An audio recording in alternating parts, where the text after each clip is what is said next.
Do you want to explode your video conversions as well in 15 seconds or less or so? And that's actually not an exaggeration. So what I want to share today is actually something that I actually got the idea from Facebook, something that didn't expect to get from them, and I'll share the story in a little bit, but it ended up being something that was super impactful for my business. It helped our conversions and all of our videos go up tremendously, and actually in a measurable way.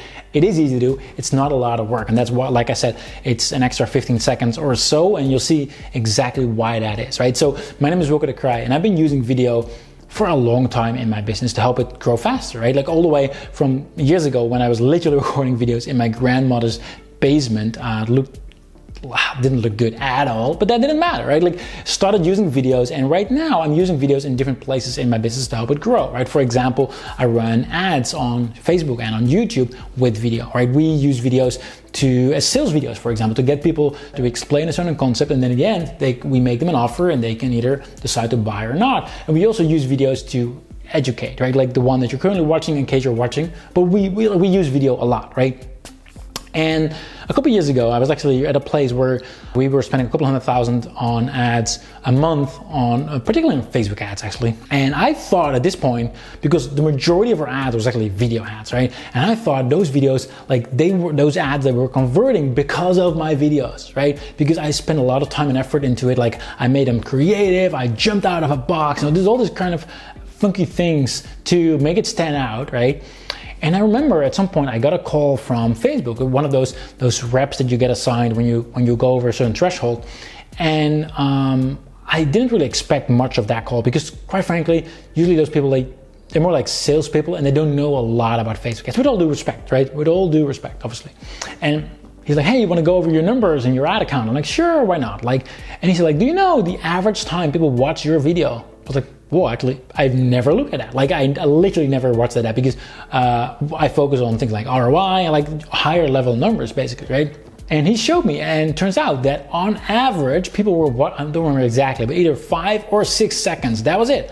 People watched the video for an average or 5 or 6 seconds. Let's give it 6 seconds. Let's say it was 6 seconds. For an average of 6 seconds, which is, to me back then, was mind blowing. I was like, all this time I thought my ads were working because of my videos, but it turns out the ads were converting regardless of the video. Like didn't really matter. Like apparently the ad copy was more than maybe the first couple seconds, but that was it, right? And that really changed my overall perspective of creating video ads, because up until that point, whenever I was creating a new video ad, it took me a long time, right? Like because even though it seems easy, you're watching this video like, oh, he's just doing these videos. Like for me, I'm very much an introvert. I'm not particularly good at it, even though people might say like, oh, you seem so natural. Like, no, that is true. A lot of hard work, practice, but most of all, a lot of repetition, a lot of stop recording, hit it, record again. And recording a video ad takes a lot of me. It takes a long time, takes a lot of brain power, takes a lot of focus, takes a lot of energy from me. And that's also why I didn't create as many video ads. But now I realize that instead of creating a whole new video, what was the most important part was the first couple of seconds, because people only watch the first couple of seconds on average, right?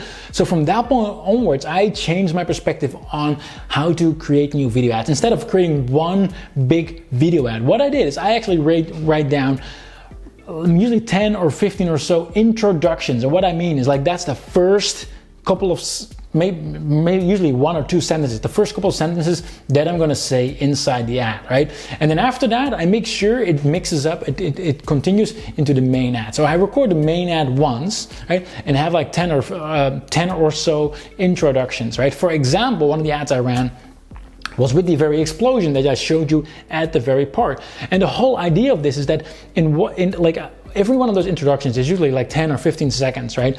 But I don't know which one is going to attract the audience, because the beginning of the ad, like a lot of people have it on autoplay on Facebook, the beginning of the ad, that's where people will decide, is this something I want to keep on watching? And we don't know what is going to work. And I could record 10 different video ads, right? Completely different ads, spend a lot of work into those ads. Or I could one main ad, but just 10 different variations of the introduction just to see which one's gonna work, because the rest of the ad doesn't matter as much, right? It's really the first couple of seconds. And that's really what I wanna share here with you today. So whenever you are gonna create a new video ad, what you're gonna do is not just create one ad, but you're gonna think of like 10 different hooks, 10 different ways to grab the attention of your prospect. And that could be, maybe for example, one could be call out your audience. Hey, are you a photographer? I actually found out something, and then you go into the next ad, right? Another hook could be a problem. Are you also so annoyed that this is, this particular problem? Like, and then you continue into a third hook could be the solution, like the actual dream that you have. Like, can you imagine that taking photographs is as easy as blah, blah, whatever your niche is. Like, but you start out with the end in mind and then continue.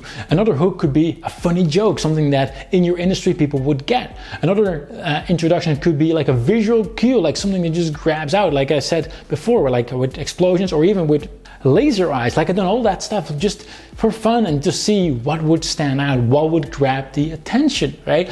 And that way, only the first 10 or 15 seconds are different. The rest of the ad, the rest of the video, exactly the same. And I've actually went a step further on this concept as well, because let's say you have a VSL, like a sales video on your website, and yet when you have a decent amount of traffic, right, then you could run a split test, right? And again, I would not recommend to have two completely different VSLs, because again, that takes a lot of time and work. But focus on a different starting point, the different hook. Because at the initial couple of seconds, people are going to decide, is this something I want to keep on watching or not? So the first couple of seconds are going to be most influential. In that case, I would not recommend 10 variations, but just 2, simply because you probably don't have enough traffic on your sales page to test significantly 10 different variations. So if you do it there, go with, for example, 2 variations, right? And that's a real simple way to improve your conversions on your ads and on your videos, right? You could even go, if you have a sales video, you want to see which starting point gets people to watch the most. You can even run those VSLs as a Facebook ad or a YouTube ad as well, and compare the viewer rates. Like, to what point are people watching it on average? You can see, like, hey, with this particular introduction, people are watching it, like their stickiness is longer, they keep on watching it, and then you go for that one as a final version. All right, hopefully this has been helpful, and I'll talk to y'all soon.